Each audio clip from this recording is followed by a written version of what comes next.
Француската полиција денеска го приведе на распит поранешниот председател на Франција Никола Саркози во рамки на истрагата за илегално финансирање на неговата предизборна кампања. Истрагата се води околу сомнежите дека за време на председателските избори во Франција во 2007 година кампањата на Саркози била илегално финансирана од Либија. Обвинителството се уште не покренало кривична пријава против Саркози, но може да го задржи 48 часа по кој ќе треба да одлучи дали да покрене обвинение. Обвинителството се сомнева дека Саркози примил 5 милиони евра во донации од поранешниот либиски председател Моамер Гадафи преку францускиот бизнисмен со либанско потекло Заид Такиедин.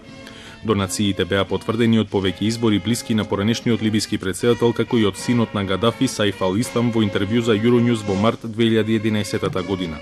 Помладиот Гадафи преку Европскиот информативен сервис тогаш тврдеше дека тие поседуваат докази за донациите и побара Саркози да ги врати парите.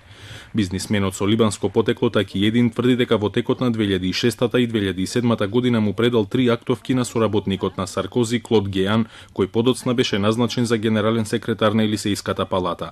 Пред неколку недели во врска со истата истрага во Лондон беше уапсен поранешниот соработник на Саркози, швајцарскиот бизнисмен Александар Джури. Джури се сомничи за перење пари и во моментов се обидува да избегне екстрадиција во Франција. Саркози беше председател на Франција од 2007 до 2012 година, кога повторно се кандидираше на председателските избори, но беше поразен од Франсуа Оланд. Саркози се обиде да се кандидира и на минатогодишните председателски избори, но не успеа да ја добие поддршката од Републиканската партија која го кандидираше Франсуа Фион. Ова е втор пат да биде приведен поради финансиски криминал, откако во 2014 година беше уапсен поради злоупотреба на средства од кампањата.